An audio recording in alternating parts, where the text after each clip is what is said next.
I want to acknowledge the presence of the Polish Catholic community and the Polish ambassador to Canada who are in attendance this evening. Your collective efforts in addressing the crisis of memory and the efforts to ensure that it survives are warmly noted by the Jewish community, both here and everywhere in the world.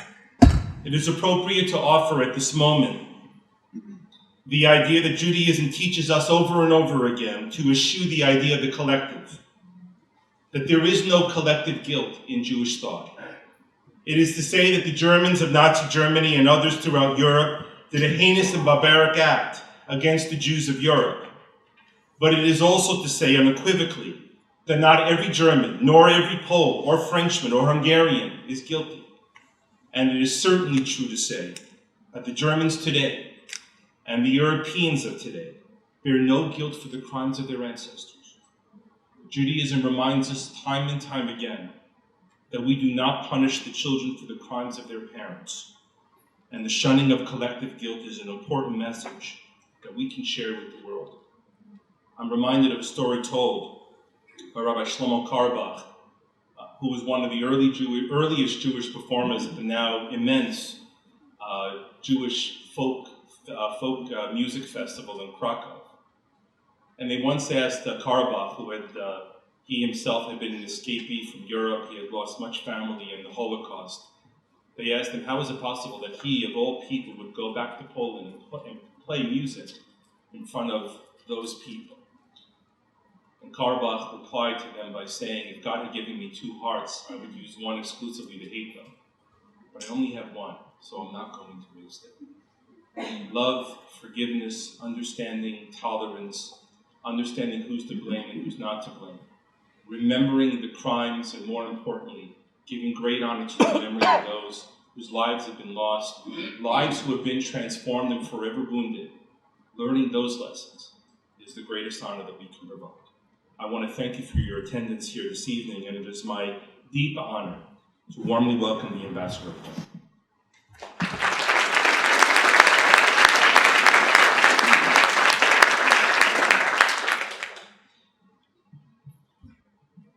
Thank you, Rabbi. Thank you for Beth Sholom community for inviting us. Especially thank you for inviting Dr. Piotr Cywinski, Director of Auschwitz-Birkenau State Museum. Auschwitz-Birkenau is the most horrifying symbol of the worst crime in the history of humanity.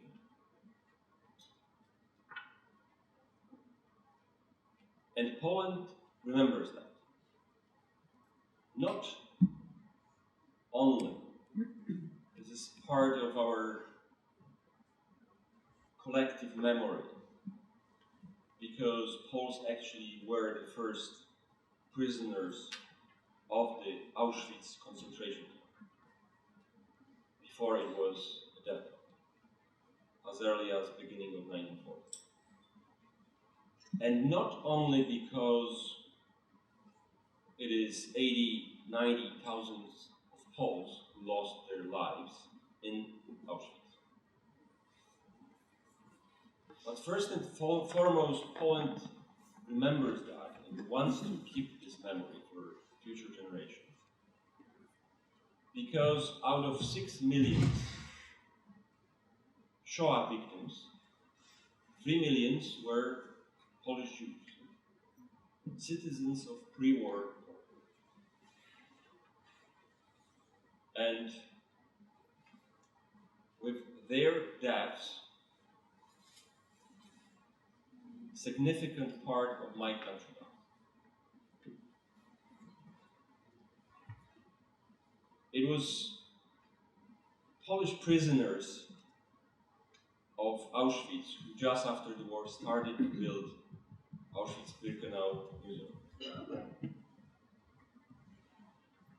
Today, this work is carried by Dr. Cywinski and his staff. But it is carried with the help of Polish state, but also with the help of good people all around the world. People who don't want to forget and don't want that any time it will be forgotten the history of Auschwitz-Birkenau and Shoah as a warning. It's a warning for also today's world. Among those who help is, and we are very, very grateful for it, is Toronto Jewish community. And I want to recognize some of those who contributed the most. This is a handful of families and institutions. Joseph Burnett Family Foundation, Judy and George Frankfurt, Linda Fram and Howard Sokolowski, Maria and Herman Grab, the Greenberg and the York families, Barbara and Jay Hennig, the Koszycki family, the Lattner Family Foundation, Miles Nadal and family, Heather Reisman and Jerry Schwartz, Fran and Ed Sunshine, Judy and Larry Tannenbaum, Azrieli Foundation. This group, the nucleus of this group is my great friend Linda Fram, senator, pillar of society, as myself, former journalist.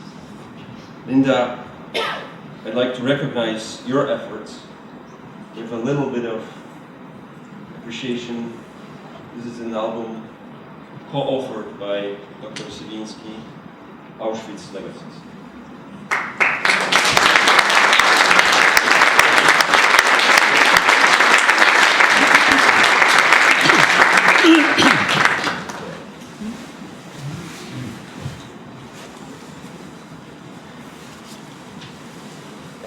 And now I have a privilege and honor to welcome another great friend, chairman of Polish Jewish Heritage Foundation, Peter Jassem, who is a person crucial for Polish-Jewish dialogue, for preservation of Holocaust memory, and as such was recognized by Polish state with the Order of Merit and by Canada's Governor General with Caring Canadian Award. Peter, please.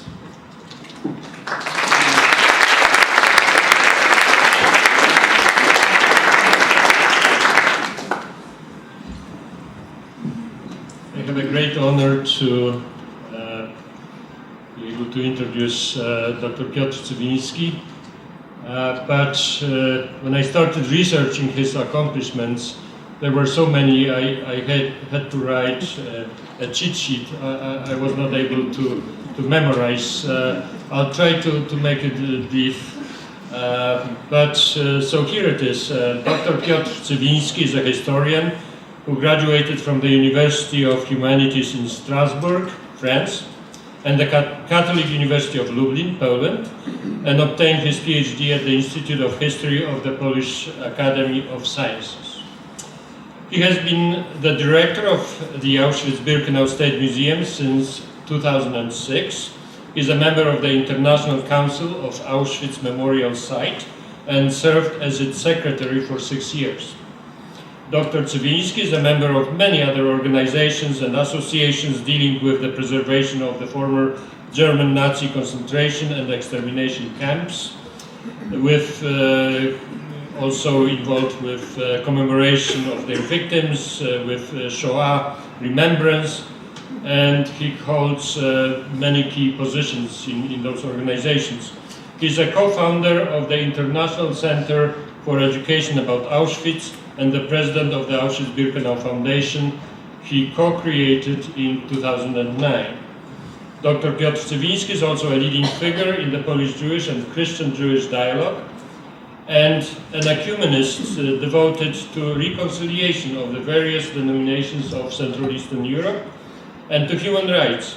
In 2008, Dr. Cywinski served as an ambassador of the European Year of Intercultural Dialogue. He's a past president of the Club of Catholic Intelligentsia, called KIK, in Warsaw, a renowned organization grouping the leading progressive-minded Catholic intellectuals. For his work, he received a number of honors and awards in Poland, Belgium, Monaco, France, Greece, and he's an author and co-author of a number of books in Polish, English, and French, most of which are related to the history of the largest Nazi concentration and extermination camp of Auschwitz-Birkenau. As a director of the Auschwitz-Birkenau State Museum, he led to the creation of the endowment fund for the preservation of the memorial site and gained financial support of 36 governments as of today, and of a number of generous individuals, foundations, and communities around the world, and the Canadian Jewish community has been mentioned. Last year, Dr. Cywinski organized celebrations of the 70th anniversary of liberation of Auschwitz, which was one of the most important Holocaust remembrance events in the history. The live TV transmission reached 500 million viewers around the world, and other media coverage reached over 3 billion people. We are very grateful to Dr. Cywinski for all he has done and achieved, and we are honored to have him here tonight as our distinguished guest speaker. This was to be all I would say, but yesterday I received an email, so I'll continue. I have received a brief email from a dear friend, a Holocaust survivor and past member of the International Council of Auschwitz Memorial Site, Mr. Nate Leipziger of Toronto. Nate served on the council for 15 years, and Piotr and Nate are great friends. So I wish to, and Nate couldn't come here, so I'll read this brief note. I'm extremely sorry that I will not be in Toronto to greet Piotr Cywinski. We have worked together for the Auschwitz Council for 15 years. Piotr is an unusually effective administrator, but above all, he's a great gentleman. He shows great respect for the survivors and compassion in his dealing with us. His knowledge of history of Auschwitz is unsurpassed by anyone. He has greatly contributed to the continuation of the integrity of the museum. I truly enjoyed working with him. Ladies and gentlemen, please welcome Dr. Piotr Cywinski.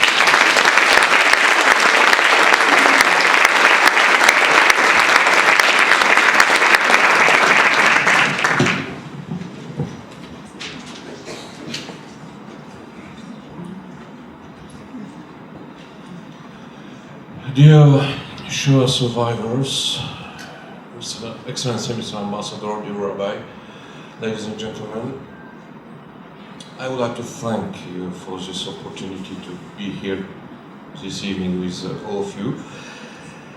I will not focus really on the history, because this history is too much known to too many of us. I would like to focus more on the today reality of the remembrance, on the future, of course, on all those stressful topics that we have in mind when we are thinking about the next generation, their way to discover this history, their way to deal with it. Just after the war, there was a big discussion in Poland, mainly among the survivors of Auschwitz, 45, 46, what to do with this enormous post-camp area.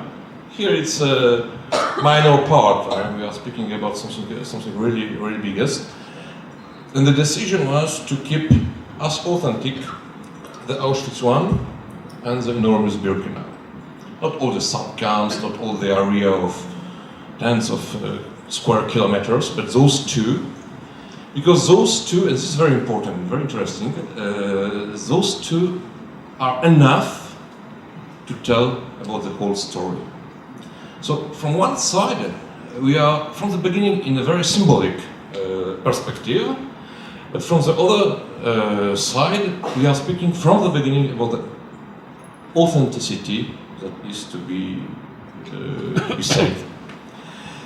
And of course, that means that we are speaking about the whole history of Auschwitz that we present to young people today. And I will say just a few words about the number of people who are coming today, in order just to show some evolution of the situation. Here you have from 59, 69, 79, 89, the date of transition of the communist area and the new free Poland until 2015. You can see this development of the situation. More than 1,700,000 people last year. And this is something incredible because 70% of those people are young people.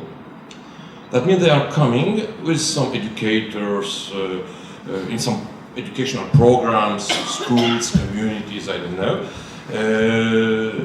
That means that we can really observe that maybe in the early 2000s, in many countries, especially in Europe, but not only, the learning of the Shoah was really deeply entering to the general learning of the history in schools.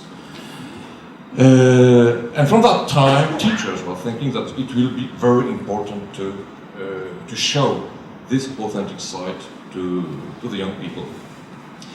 And the government, of course, was thinking that it should be very important to help from financial, let's say, difficulties, those young people to make the travel, to taking planes, to taking cars, trains, and to see this site. Here you have some information about the attendance in 2015. Poland, Great Britain, USA, Germany, the 10 first countries, and all the others. But in fact, in 2015, there were only 3 countries in the world, among the 150, I don't know how many, that nobody was coming to see Auschwitz. I don't remember all of those countries, but North Korea, one country from Africa, and one small island from the Pacific. From all other countries, at least one person will come. So it's becoming a really world heritage in that sense. So they are coming, and they are visiting. They are spending, I don't know, 3-4 hours in the both part of the camp, in Auschwitz and in Birkenau. And we hope that they will understand more, that they will not only learn the facts, because you can learn facts in schools, through the books, but they will have those 3 or 4 hours of a very deep personal reflection. And what is maybe the most impressive thing that when you look at those young people, when they are entering, they are like normal young people. They are laughing, they are smiling, they are, I don't know, making some pictures, some selfies. But when they are going out, after those 3 or 4 hours, are completely different. Silencious, reflective. It's a completely different groups, let's say. And they, during those 3 or 4 hours, of course, they learn the history of the camp, of the concentration camp, with different histories: the Jews, the Poles, the Roma and Sinti, let's say the Gypsies, many other groups of victims, and of course they learn about those who were transported to Auschwitz and many to Birkenau only for that specific reason that you can see here. This is the Malach family from Sosnowiec. No one of them survived to the camp. But, as I said, they can learn this history through books, through schools, through discussions, through films. In Auschwitz, they want to see something more. This something more is the authenticity of the space, the authenticity of the remains, the authenticity of all those shoes, all those suitcases, all those enormous space, the rest of the barracks, the rest of the remains of the gas chambers, of the crematoria, of the rampa. And this is, let's say, the tools that we have now in order to make them, this history, really tangible. To show them that what they can read in some books of Levy's or Primo Levi, it was really on this very site. That's why we are really focusing our efforts in the last years on the preservation of this authenticity. And I will just say a few words about what is authenticity in a site like this. But to use this example, I will to explain this, I will use some other examples. Here you have some plans, some pictures of Dachau. Dachau near Munich in Germany. Here you have a historical picture during the existence of the camp, or just after the liberation, and the today. We can see here the main camp with all the barracks. Here you can see the same camp without the barracks. And you can see that here, at the end of the camp, were some important changes. All the others is like it was more or less, but here at the end was some changes. What they added in Dachau? They built 5 chapels or churches in this site. So you have some Catholic churches, you have some Protestant churches, you have an Orthodox, Russian Orthodox church, you have some sort of Jewish place of ceremonies and remembrance. It was in a period when people were thinking that maybe in the religion, in the faith, they can have some answers to all those questions. It doesn't function very well in Dachau, and it's normal. We know that on those crucial questions, it's very, very difficult to have answers looking to the Hashem. But it was a sort of trying to find some solution in Dachau. It was not, anyway, an authentic part of the camp, because it was no churches or chapels in Dachau, but it was a sort of trying to give a second level, let's say, of the explanation of what was this place, what should be, or how should this place be understood today. Another example. Here you have the entrance, some pictures of the entrance of Mauthausen in Austria. It's something very, very strange, because if you enter to Mauthausen, before the entrance you see, I don't know, 15 or 20 monuments.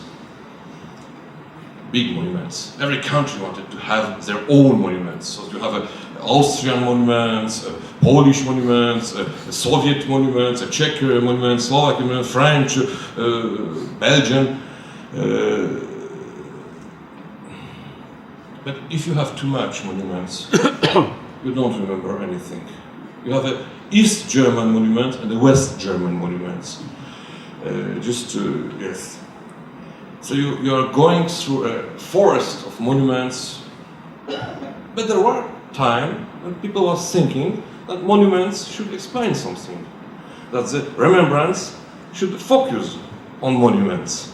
It's very strange, because you see those monuments and you don't really see the entrance of Mauthausen behind them.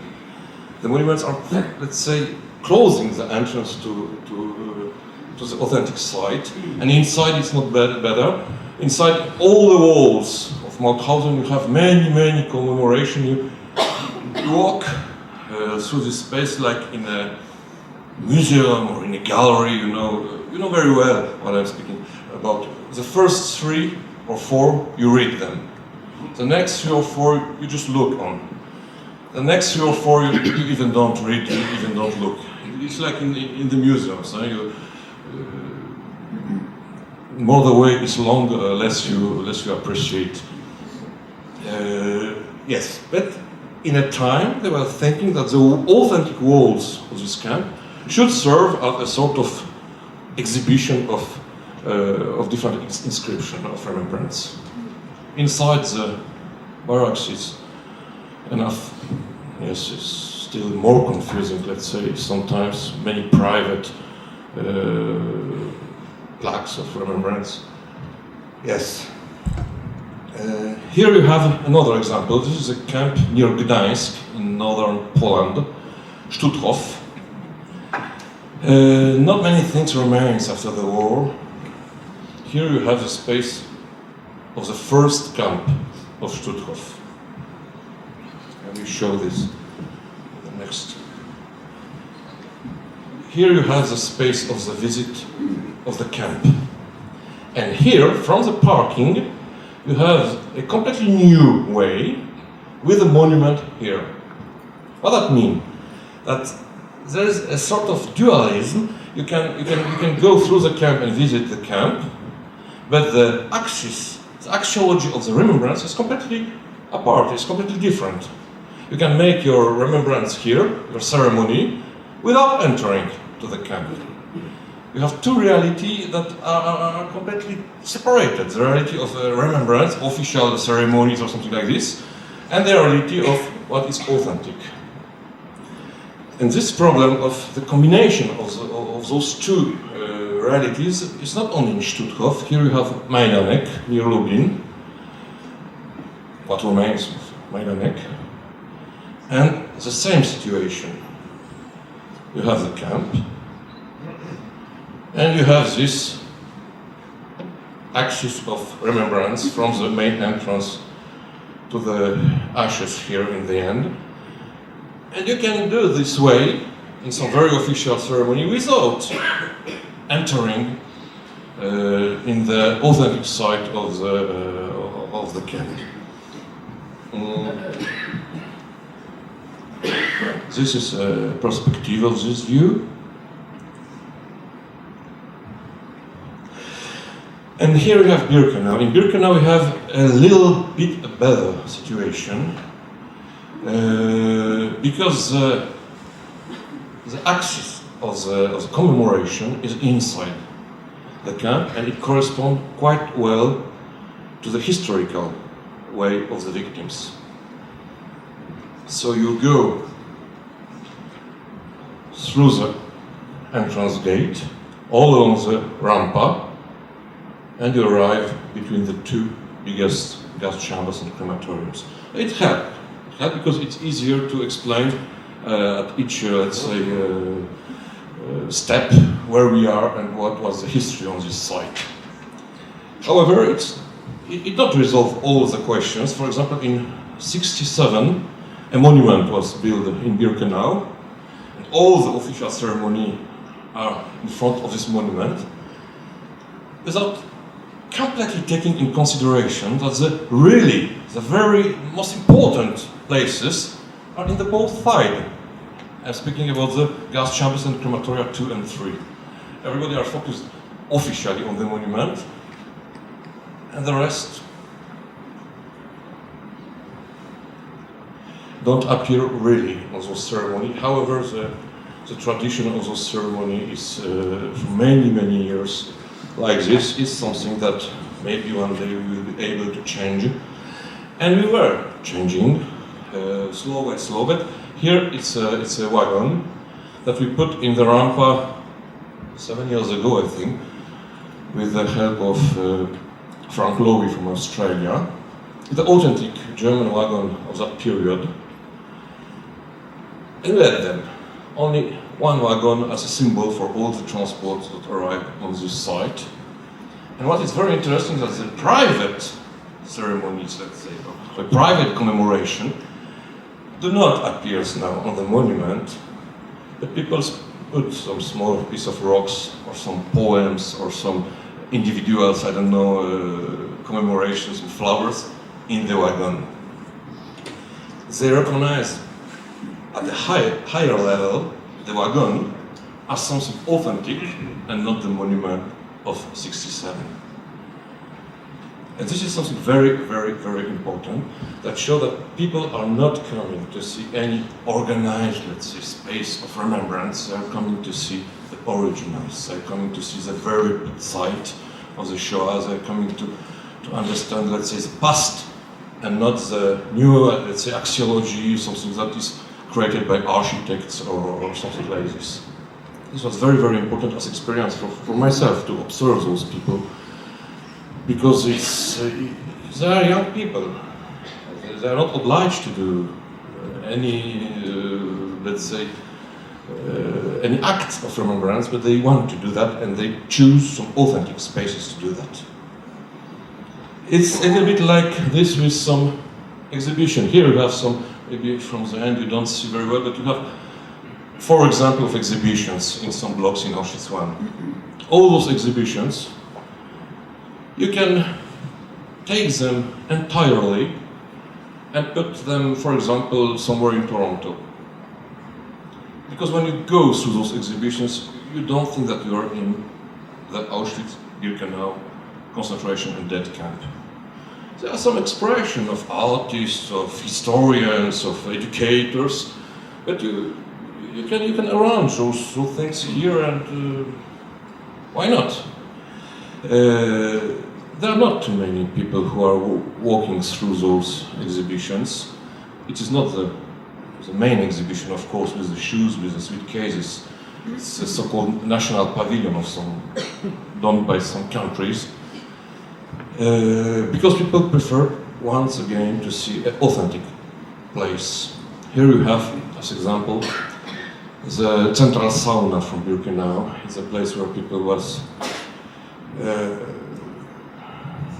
let's say, it was the really main entrance at the psychological sense of this term to the camp. People were entering with their normal clothes, with their names, with their documents, with their hairs, and they were leaving this building without hairs, without documents, without clothes, without names even. And in the early 90s, there was a discussion to develop here another exhibition. It was an international team that was organized for this idea. People from Israel, from United States, certainly. I don't know everybody, I was not here at that time. But they created a whole exhibition. And slow by slow they were thinking, yes, but we don't need to put, for example, a map of the transport from the whole Europe, because you had this in the normal main exhibition in Auschwitz. Okay, take it out. We don't need to put here some, I don't know, evidences of the crimes, because you have this in some other places. We don't need to put here, I don't know, some plans of the crematoria, because you just visited the crematoria, the ruins of the crematoria. You just had the opportunity to understand these spaces. And at the end, when they decided to take out all those parts of the exhibition, what remains? The clearly empty evidence of this building, of its role, and people now are walking exactly on the way that the victims did it. And we only have to explain that here in this room, it's like this, in this room, it's like this, in this room, it was like this. And it's enough. People want to feel the authenticity and not to look to some screens, to some pictures, to some, I don't know, organized or reorganized space. And this was also a very, very important step that helped us to understand really what is the main, let's say, tool, maybe not a very good word, but the main tool, let's say, that we have in our hand in order to explain to those very, very young people what was really this space, those buildings, those barns, those ruins, what was the way of the victim. And many artists, many times are coming and propose to us many different ads, many different projects, many different, way to, because the silence of a site like Birkenau, his emptiness, his, I don't know, his let's say, non-museological reality sometimes disturb some imagination. A memorial must have monuments, a museum must have exhibitions. So there's nothing like this, there's a small monument at the end of the rampa and nothing more. So sometimes, twice, 3 times a year, I receive some very strange project of many different artists that they want to add it to Birkenau, thinking that if we add that, everybody will understood. Everybody will have no doubt. We must add something. It's a very strange way of thinking, but many people are coming with some people of goodwill. I don't have to judge them, but I will just show you some projects. Imagine that in Birkenau. Yeah. A sort of inter-religious chapel, like in Dachau, why not?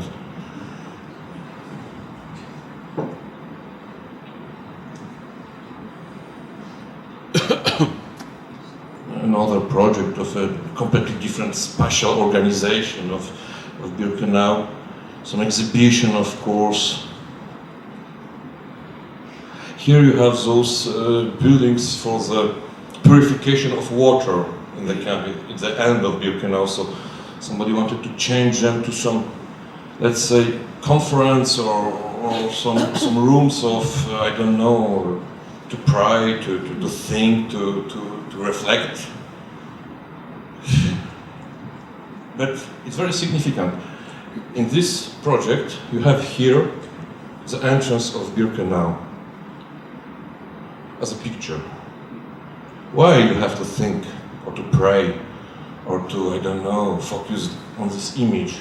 You just don't have to go out and you see this entrance, this really entrance to Birkenau, this main gate. But there are still people who want to add something, not only because they are architects and they are thinking that they have the right to add something. They want to reorganize this space because the space is too empty, too silence. This is their real problem. They wanted to give a sense not only to the site but to the history itself. And we know very well that this history and this site has no logical sense. No logic. You can't make a logical sense with this site and this history. You can only show what is authentic. You can only show as it was. Here another project, somebody wanted to put, it was even a survivor, a person of very, very good will, a monument here along the rampa with all the transports. Name of transports. Are the transports that we have to remember or the people that was inside? And not every transport was arriving here. This rampa was built in 44. April 44 or beginning May. Many other, especially for example French, Belgian transports was arriving to the old rampa between the two camps. But it is also a way to let's say, demolition, in a sense, this emptiness, silence of Birkenau today, to reorganize this memory. And as I show you with the wagon, people don't want that the memory will be reorganized. They want to touch what is authentic. This is what people want. And this is what make people really thinking about the humanity of the victims. Not names of, I don't know, transports, not any fantastic, I don't know, images or construction or performance or I don't know what, not any screens, multimedia. No, people are coming to see that because they are hoping that that should help them to understand the real anthropological drama of that time at individual level, even if we don't know the name of these young, probably boys, or at the global level. And this was a choice that I was very surprised. That was the main choice for the survivors, Polish survivors, especially political prisoners in the 50s when they are organizing this museum, let's say. It's the main exhibition until now. It's not an exhibition that tell you the history. 39, the Second World War, 40, the beginning of the transport, 42, the beginning of the Shoah, 44, the Hungarian transport, the liberation. It's not like a book of history. They show you, they do not explain you. This exhibition shows you Suitcases, hoping that it will be enough for your self-comprehension of the human drama. And this approach is, I think, something that really is specific to the way that they choose, 10 years after the war, to present their drama and the drama of the other victims to those who are coming after the war, trying to understand this site. And of course, it's a little bit crazy to speaking about authenticity with a screen, with a laptop, here in Toronto and now not on the site of Auschwitz. Because if you are speaking about authenticity, it's not here that you have to do that, we have to do that in the authentic site. But I would like to show you some pictures that I think proves the importance, the definitive importance of the authenticity, what that means, what is the experience of those who are walking through this rampa here in Birkenau. Here we have an image of Birkenau taken 2 or 3 years ago, I think 2 years ago maybe. And here you have the same image in the same place more than 70 years ago. But those young people are walking on the same place and they feel it. They touch it.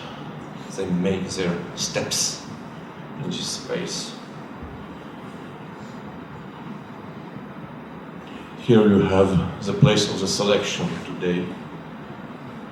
Of course it's empty, but it's really this place from 44.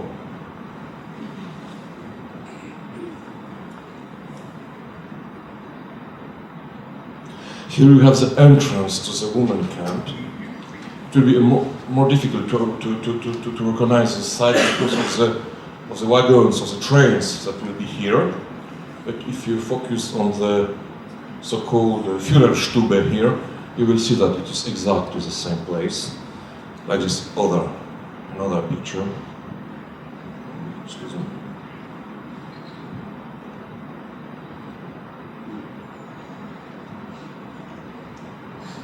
And here you have a way to the crematoria 4 and 5. Even if you don't have the wooden barracks behind those fences, you can recognize this site.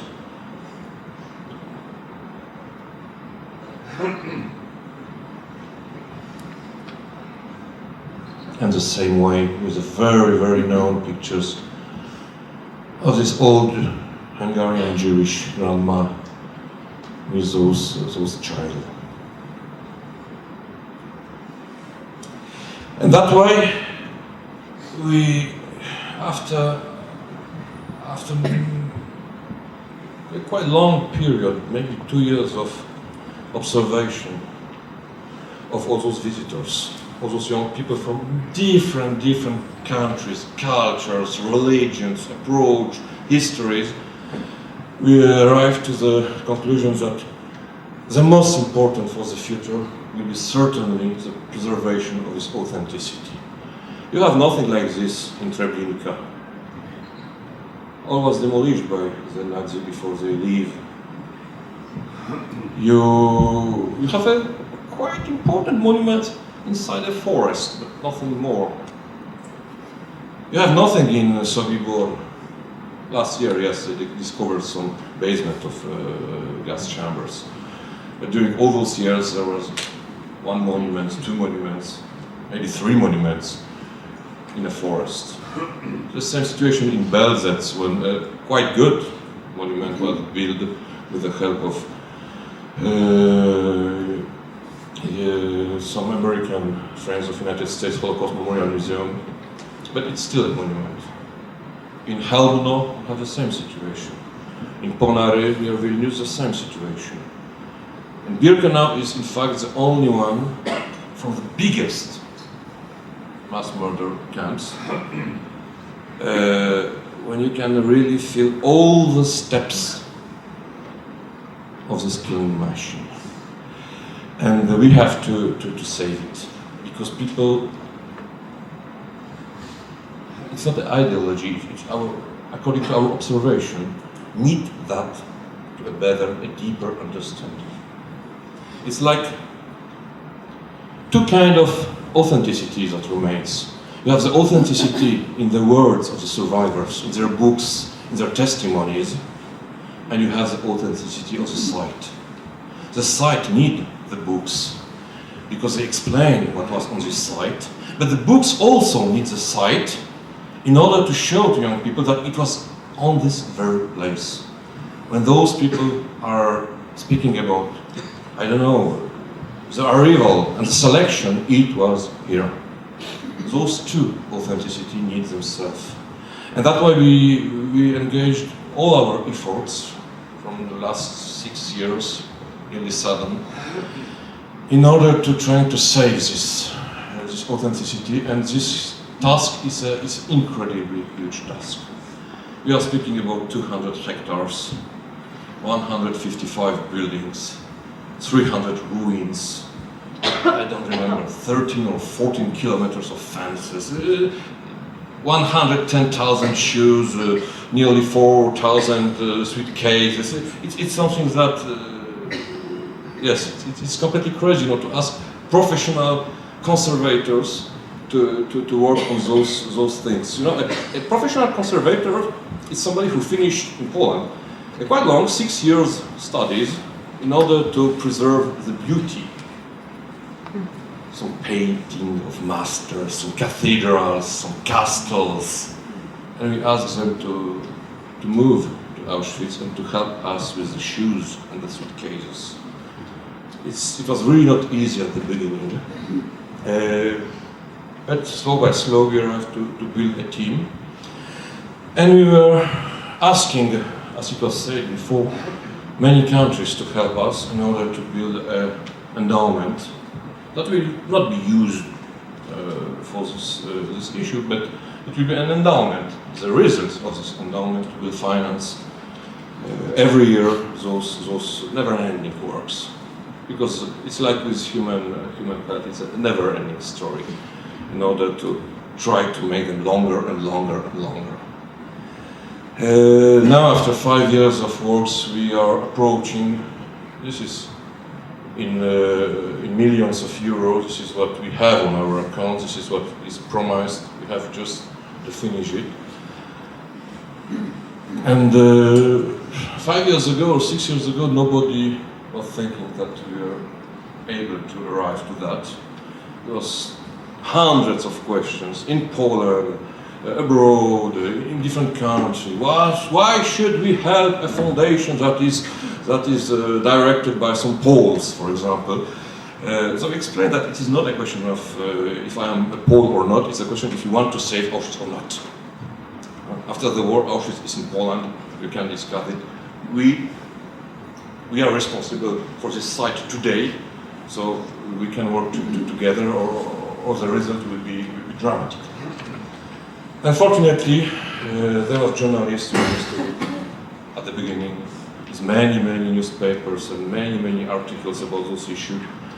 After there were politicians who were able to support this idea with some public money. It's not easy for a politician to support a foundation in another country and not, I don't know, some hospitals, some road construction in their own countries. And now there was some really fantastic private donors who very quickly joined this idea and helped us to finish this task. But from 2 or 3 years, those works of preservation already started. We don't want to wait for the end of this financial project. We have some first incomes, some results of some placement of those funds, and we are starting to work. Here we have some pictures. For example, the documents. 90% of documents produced by the SS were destroyed just before they leave. We have maybe 10%, maybe 15%, a bit more. We do not have any documentation about the name of those who were killed directly after the burial. But among the 400,000 who entered in the camp, in those 10% of documents we find 200,000 names. The half. Only this result is enough important to save those documents, because in those documents you have the last moments of those people. Sometimes they are in a commando, sometimes they arrive to a camp hospital, or they are in a block. I don't know, but it is the last, let's say, steps of those who died in the camp.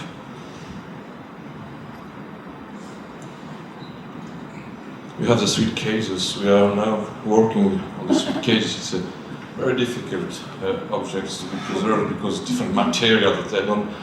But it's not only a question of objects.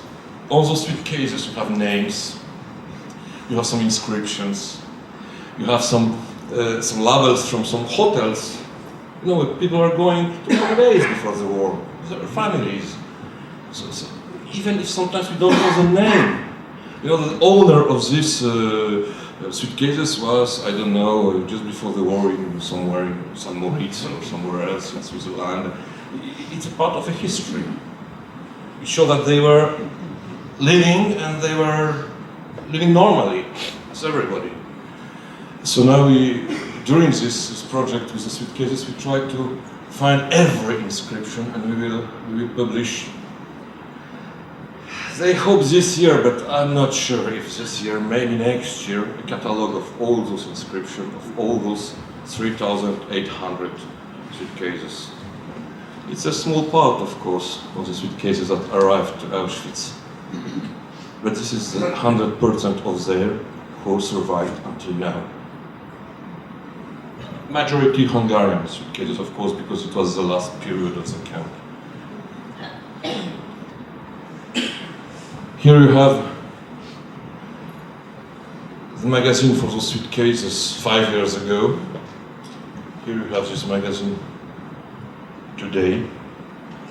We try to give to those items the best conditions that is possible in order to make them longer with us, of course. And we are working on the camp area. Here we have the women camps. It is the most difficult part of the camp from the preservation question, because it's some brick barracks in a very poor construction, built by prisoners who are not specialists on the Batman, on the buildings, excuse me. They are nearly to collapse, and this was maybe the most important argument to build this fund. because we need really to reinforce the structure of 45 brick buildings. And it's a very, very difficult question. Nobody do that in the world, because if you have some building with brick from 70 years ago, it's nearly to collapse, you destroy it and you build a new one, maybe not with bricks, maybe with some new materials. So it was quite difficult to find some specialists all around the world who will, let's say, help us to find the best technical solution for those barracks. Analyze the ground, of course, because the problem is the water in the ground. We analyze all those issues for the first time from the Second World War. We make some scans of all the building, inside and outside, in order to be able to compare those scans, maybe now in 10 years, to see if the deterioration or the I don't know, the inclination of the walls are still working. Sometimes we see we have to redress some chimneys or something like this without rebuild them. It's something very difficult to redress something in bricks without making something new. But all that has only one sense, and this sense are the visitors from all around the world, and they deep need to going in the deep of the authenticity in order to understand better the reality of the Shoah in Auschwitz. And I really hope that by that way, and not by the construction of any other, I don't know, monuments or commemorations, we will probably help, maybe not everybody, but a part of our societies to keeping alive this memory in their head. So it's a question of a memory, not only commemorative, not only turned to the past, but essentially turned to the future. Essentially turned to the future. Because this is the only thing that we can give to our children and the children of our children. Thank you for your attention.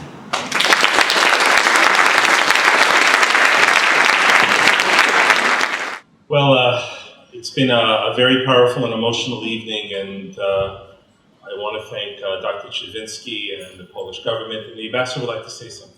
Please.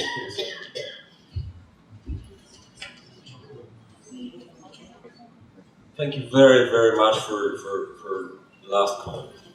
Just very briefly.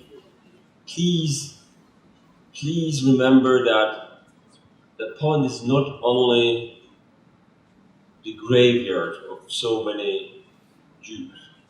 It has been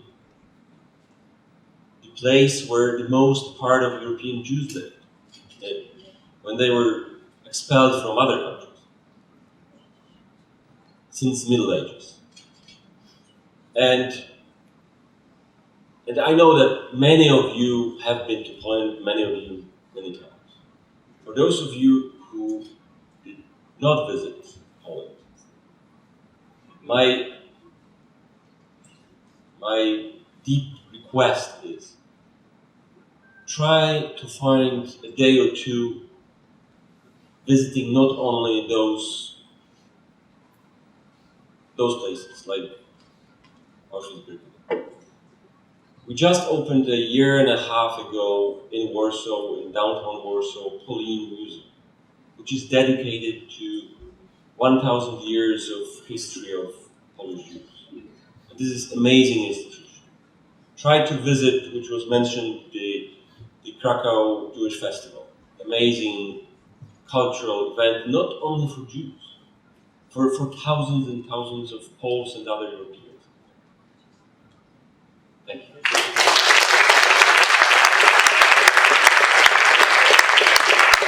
So, unfortunately, what has been a very emotional evening, as we all feel it.